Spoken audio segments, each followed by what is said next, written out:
Hello my dear students, welcome back my YouTube channel G for physics. जैसा कि मैंने आपको बताया था कि इंजीनियरिंग फिजिक्स के जितने भी मैंने इंपॉर्टेंट क्वेश्चन आपको प्रोवाइड किए हैं उन सभी क्वेश्चंस का मैं आपको सोल्यूशन प्रोवाइड कराऊंगा। ठीक है, जो पहला क्वेश्चन उसी में आता है, what is Schrodinger wave equation drive time independent Schrodinger wave equation. इसी में एक आता है टाइम डिपेंडेंट, एक आता है टाइम इंडिपेंडेंट। तो ज्यादा इंपॉर्टेंट मुझसे पूछो कौन सा सर बहुत ज्यादा इंपॉर्टेंट है, उस केस में मैं बोलूंगा श्रोडिंगर टाइम इंडिपेंडेंट ज्यादा इंपॉर्टेंट है। ठीक है, तो पहले मैं आपको बता रहा हूँ Schrodinger time independent wave equations का सॉल्यूशन क्या है, फिर मैं बताऊंगा टाइम डिपेंडेंट को नेक्स्ट वीडियो में आपको बता दूंगा। ठीक है, मैं बता रहा हूँ इजिली, जो मैं सोल्यूशन बता रहा हूँ बहुत सिंपलेस्ट सोल्यूशन है यार, इससे सिंपल आपको कहीं नहीं मिलेगा। जो मैं बता रहा हूँ उसको आराम से एग्जाम में लिखना, पूरे में पूरे मार्क्स मिलेंगे, जैसे मैं बता रहा हूँ वैसे लिखना, कोई दिक्कत नहीं। ठीक है, देखो सबसे पहले पूछेगा what is Schrodinger wave equations, तो आपको लिख देना है Schrodinger wave equations this is the function of equations of quantum mechanics is a wave equation in the variable of Sai. ठीक है, सिंपल सा चीज है, ले सकते हो ना, इतना लिख दोगे सफिशिएंट है। ठीक है, डेरिवेशन देखते हैं। तो लेट वेव फंक्शन, मैंने कोई वेव फंक्शन मान लिया है psi equal to psi naught sine omega T minus K X, ये कोई एक वेव फंक्शन है। ठीक है, तो इसमें मैं थोड़ा आपको सिंबल्स भी बता दे रहा हूँ, वेयर करके आपको बता दे रहा हूँ कि आपका जो साई है ये क्या है, आपको लिखना पड़ेगा जैसे मैं बता रहा हूँ। इसका पूरा आपको पीडीएफ मिल जाएगा मैं टेलीग्राम चैनल पर भी, और डिस्क्रिप्शन में लिंक डाल दूंगा मैं गूगल फाइल्स की, वहां से भी मिल जाएगा आपको। नेक्स्ट, जैसे बता रहा हूँ वैसे लिखना है, ठीक ध्यान रखना। तो यहाँ पर एक साई है, तो साई यहाँ पर मेरा वेव फंक्शन है, मैं आपको थोड़ा इसके सिंबल्स को पहले डिफाइन कर देता हूँ। तो जो साई है मेरे पास वो क्या है, वेव फंक्शन है। नंबर सेकेंड जो टर्म आता है आपके पास ओमेगा। ठीक है, इसके बाद टी एक टर्म आता है, फिर के एक टर्म आता है, फिर एक्स एक टर्म आता है। इन सभी टर्म को डिफाइन करके मैं आपको बता दे रहा हूँ। जो ओमेगा है वो आपका होता है एंगुलर वेलोसिटी। ठीक है, जो ओमेगा है ना वो आपका होता है एंगुलर वेलोसिटी। टी सब लोग जानते हो, टी टाइम होता है। की जो यहाँ पर है नया चीज है, प्रोपोगेशन कांस्टेंट है। ठीक है, प्रोपोगेशन कांस्टेंट है, आपको ऐसे ही लिखना पड़ेगा, आपको डिफाइन करने पड़ेंगे, आप भी कर देना। एक्स जो है वो डिस्प्लेसमेंट को यहाँ पर डिनोट कर रहा है। ठीक है, तो मैंने एक सबसे पहले वेव फंक्शन माना psi equal to sine naught sine omega T minus K X, जिसमें मैंने साई आपको वेव फंक्शन बताया, ओमेगा मैंने आपको एंगुलर वेलोसिटी बताया, टी आपको टाइम बताया, की आपको प्रोपोगेशन कांस्टेंट बताया, एक्स आपको डिस्प्लेसमेंट बताया। ठीक है, अब आपको क्या करना है, इसको आपको इक्वेशन नंबर 1 मान लेनी है और लिखना पड़ेगा, क्या लिखना पड़ेगा, partially differentiate equation 1 with respect to X. आपको एक्स के सापेक्ष डिफरेंशिएट करना पड़ेगा। कैसे डिफरेंशिएट करोगे, कुछ नहीं आपको पता है, पार्शली डिफरेंशिएट करना है। तो पार्शली इसको डेल बोलो चाहे डेबर बोलो, एक ही बात है, मैं डेल बोल रहा हूँ। ठीक है, डेल साई ओवर कितना हो जाएगा, डेल एक्स हो जाएगा। ये साइन आउट कांस्टेंट है आपका, sign omega T minus K x का क्या होगा, कॉस ओमेगा टी माइनस का के एक्स। और आपको मैं बता दूं जो आपका के एक्स है ये भी आपका एक वेरिएबल है, तो के एक्स का करोगे कितना आ जाएगा, माइनस का के आ जाएगा। ठीक है, इसे इक्वेशन नंबर 2 कर दो आप। ठीक है, फिर आप लोग लिख दो कि पार्शली, अगेन आपको फिर से डिफ्रेंशिएट करना है, again partially differentiation equation number 2 with respect to X. ठीक है, again partially differentiate equation number 2 with respect to X कर दो इसको। अगेन कितना हो जाएगा, del two psi over del x square हो जाएगा। ये आपका साइन आउट कांस्टेंट था, कॉस का कितना हो जाएगा, माइनस में चला जाएगा, कितना चलेगा, माइनस का साइन ओमेगा टी माइनस का के एक्स, एक माइनस के पहले से था, फिर से इसका करोगे तो ये माइनस के आ जाएगा। देखो माइनस के तो पहले से था, ठीक है, पर दोबारा जब करा आपने कॉस का minus sign omega T minus K x होगा, फिर इसमें जो के एक्स है ये वेरिएबल है, इसका फिर से करोगे तो माइनस के एक्स का कितना हो जाएगा, माइनस के हो जाएगा। ठीक है, इतना आपको समझ में आ गया होगा, हो कुछ नहीं करना है इसके बाद। देखो del two del square psi upon del x square, ये माइनस को मैं थोड़ा बाहर ले रहा हूँ, minus psi naught sine omega T minus K X, इसका मल्टीप्लाई करोगे कितना हो जाएगा, ये आपका के स्क्वायर हो जाएगा। ठीक है, अब आप थोड़ा ध्यान से देखना इसको, इस चीज को देखो, ये ओनली ये sine naught sine omega T minus K X, इसको मैंने इक्वेशन नंबर 1 माना है, तो लिख सकते हो equation number 1 from equation number 1 से, फ्रॉम इक्वेशन 1, इक्वेशन 1 का यूज करके हम लोग क्या लिख सकते हैं, हम लोग इक्वेशन 1 का यूज करके लिख सकते हैं मैं आपको लिख के बता रहा हूँ यहाँ पर। हम लोग इक्वेशन बन गया, यूज करके क्या लिखोगे, देखो del two psi over del x square, ठीक है। यहाँ पर माइनस था तो माइनस लगा रहेगा आपका, Sai naught sine omega T minus के की जगह पर ओनली हम लोग साई लिख सकते हैं, ठीक है, इक्वेशन वन का यूज करके। तो इसकी जगह पर हम लोग ओनली साई का यूज कर सकते हैं, और हमारे पास के स्क्वायर पहले से था, हमारे पास के स्क्वायर पहले से था, ये हमारा क्वेश्चन नया बन गया है, ठीक है। इसको थोड़ा और अच्छा लिख कर सकते हैं, del two psi over del x square, इसको इधर ले आओगे कितना हो जाएगा, प्लस का के स्क्वायर साई इक्वल 0, ठीक है।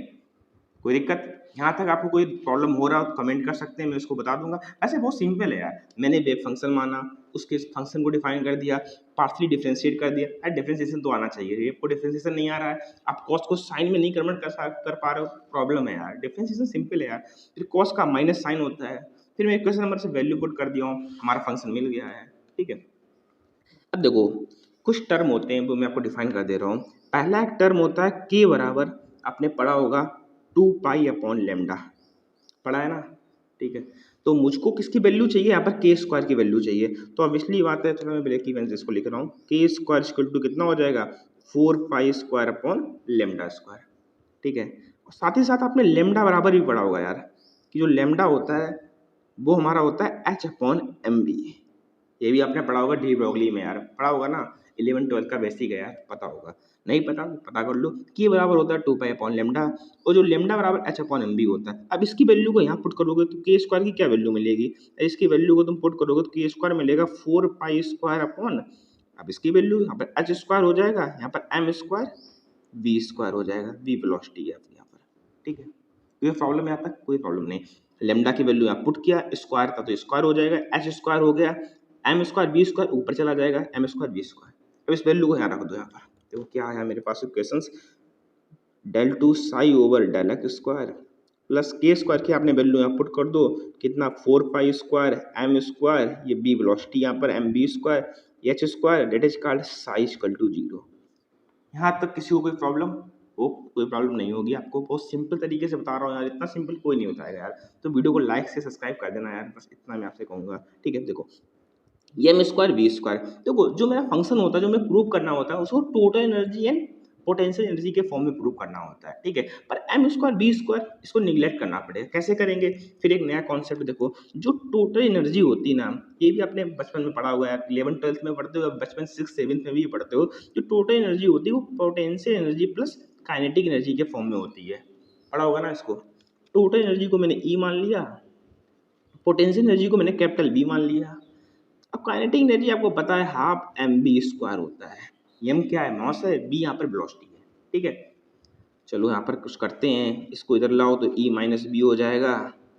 अब देखो ई माइनस बी हो गई, ये हाफ हो जाएगा, ये एम बी स्क्वायर, मुझे वैल्यू पुट करनी है एम स्क्वायर बी स्क्वायर के फॉर्म में, यहाँ पर एम बी स्क्वायर है, क्या करेंगे, इसको एम स्क्वायर बी फॉर्म में कन्वर्ट करेंगे, कैसे करेंगे, एम से मल्टीप्लाई करो, एम से डिवाइड करो, तो आप देखोगे 2m E minus we equal, ये कितना हो गया, एम स्क्वायर बी स्क्वायर, इसको हम इधर कर लिया, इसको मल्टीप्लाई करोगे एम स्क्वायर बी स्क्वायर हो जाएगा, ये वैल्यू। तो ये आपको सब साइड में करके दिखाना है एग्जामिनर को, जैसे मैं कर रहा हूँ, ठीक है। तो अब इसकी value m square b square की जगह पे हम 2m E minus B put कर सकते हैं, हाँ कर सकते हैं, इजिली कर सकते हैं। देखो कैसे करोगे, del two psi over del x square plus का 4 pi square m square b square जगह पे क्या करेंगे, 2m E minus V upon h square that is called यहाँ पर साई था इक्वल 0। कोई प्रॉब्लम होगा, आपको कोई प्रॉब्लम नहीं होगी यहाँ तक। इसके बाद देखो क्या करते हैं, अब ये एच देख रहे हो, इसका भी देखो, देखो जो आपने टर्म पढ़ा होगा एच, इसको ही ऐसे कर देते हैं, तो इसको हम लोग बोलते हैं एच क्रॉस, क्या बोलते हैं, एच क्रॉस।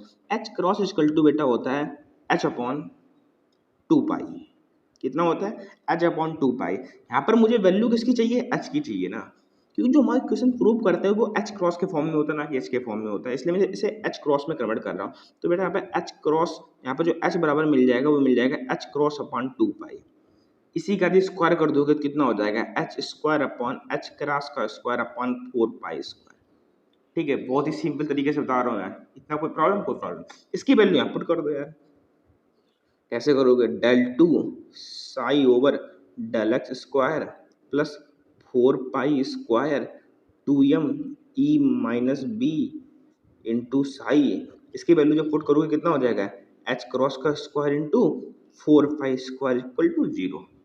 ठीक है, थोड़ा यार स्पेस कम था, अदरवाइज यहाँ पर भी ऐसे लाइन खींच देता मैं, कोई दिक्कत नहीं होता। ठीक है, ये अलग है, ये अलग है। ठीक है, इसके बाद देखो ये 4 पाई स्क्वायर से 4 पाई स्क्वायर आपका कट रहा है ना, काट दिया मैंने। इसके बाद देखो क्या मुझे फंक्शन मिला है, del two psi over del x square plus 2m E minus b into psi upon h cross square equal to 0। यही आपका होता है Schrodinger time independent wave equations. देखो इसको हम 3D के फॉर्म में लिख दें, बिकॉज कभी हमेशा आपको 3D के फॉर्म में ही प्रूफ पूछा जाता है। जब भी इसको हम 3D के फॉर्म में प्रूफ करेंगे तो आपने ऑपरेटर पढ़ा होगा नेबुला, इसको लोग नेबुला बोलते हैं, बहुत लोग उसको लाप्लेसियन भी बोलते हैं, लाप्लेसियन ऑपरेटर बोलते हैं, बहुत अलग अलग नाम से बोला जाता है। ये इसकी वैल्यू होती आई के del over del x, j के del over del y plus k del upon del z. ठीक है, इसी को यदि दोबारा फिर से मल्टीप्लाई कर दोगे यार, तो डेल स्क्वायर की वैल्यू भी मैं आपको तुम्हें बता दे रहा हूँ, डेल स्क्वायर की वैल्यू क्या होगी, अब इसी फंक्शन को इसी में मल्टीप्लाई करो, आई के बन हो जाएगा, जे के बन हो जाएगा, के बन हो जाएगा मल्टीप्लाई में। तो यहाँ पर डेल ओवर डेल एक्स का मल्टीप्लाई करोगे ना, del square upon del x square. ये थोड़ा शॉर्टकट कर दिया हूँ, बहुत बच्चों को समझ में आ गया होगा, कुछ को नहीं आया होगा तो मैं बता दूंगा फिर से इसको। ये चीज़ कोई प्रॉब्लम होगा, डेल की वैल्यू ये डेल स्क्वायर करोगे वैल्यू मिल जाएगी। अरे यार इसी कंपाउंड में फिर से इसको लिख दो, इसी क्वांटिटी को मल्टीप्लाई कर दो, ये मिल जाएगा। ठीक है, ये 3D सिंबल नोट करता है। अब इसकी वैल्यू क्या पुट कर दो, कितना हो जाएगा, del nabla square phi plus 2m E minus V upon h cross square into psi equal to 0। तो आप देखोगे ये 3D के रूप में निकल कर आ जाती है हमारा Schrodinger time independent wave equations. यार बहुत ही सिंपल तरीके से आपको बताया हूँ यार, अब भी कोई डाउट है तो कमेंट कर देना यार। फिर भी यदि इसके जो नोट्स हैं आपको मैं टेलीग्राम चैनल में मिल जाएंगे, आपको डिस्क्रिप्शन में लिंक होगी, उसके थ्रू गूगल फॉर्म के थ्रू डाउनलोड कर लेना इसको। ठीक है, ये बहुत ही सिंपल वे है यार, स्टैंडर्ड बुक का सोल्यूशन है यार ये। ठीक है, आप एग्जाम में करना कोई दिक्कत नहीं है, पूरे में 7 नंबर मिलेंगे, बिकॉज मैं प्रीवियस 3 साल से फिजिक्स पढ़ा रहा हूँ, हमेशा इसी सोल्यूशन को बताता हूँ, कभी भी किसी को कोई प्रॉब्लम नहीं हुआ है। ठीक है, तो ये आपका हो गया time independent Schrodinger wave equations. ठीक है, आपको इसे लिखना है जैसे मैं बताया हूँ, 2 कॉपी आपको वैसे ही करना है। जो ये मैं शॉर्ट में कैलकुलेशन किया हूँ इसको भी आपको दिखाना है, आपके एग्जाम में पूरे मार्क्स आएंगे यदि आप ऐसा करते हैं। ठीक है, क्वेश्चन आपको इस फॉर्म में पूछा जाएगा, सोल्यूशन आपको इस फॉर्म में देना पड़ेगा। ठीक है, होप आपको ये वीडियो अच्छी लगी है, वीडियो अच्छी लगी प्लीज वीडियो को लाइक शेयर सब्सक्राइब कर देना यार। ठीक है, साथ ही साथ इसके मैं और भी वीडियो डालूंगा, जितने भी आपके इंजीनियरिंग जिसके जितने भी इंपॉर्टेंट क्वेश्चंस हैं वो सभी का मैं सोल्यूशन प्रोवाइड करा दूंगा। एग्जाम टाइम में आपको कोई प्रॉब्लम नहीं होगी, सिर्फ हमारे वीडियो देखने हैं, एग्जाम देने आना है, जाना है, 70 में 70 नंबर लाने हैं। सही बता रहा हूँ, बहुत पूरा पेपर वही आएगा जो मैं बताऊंगा, बस इतना कॉन्फिडेंस कर लेना। ठीक है, जय हिंद जय भारत।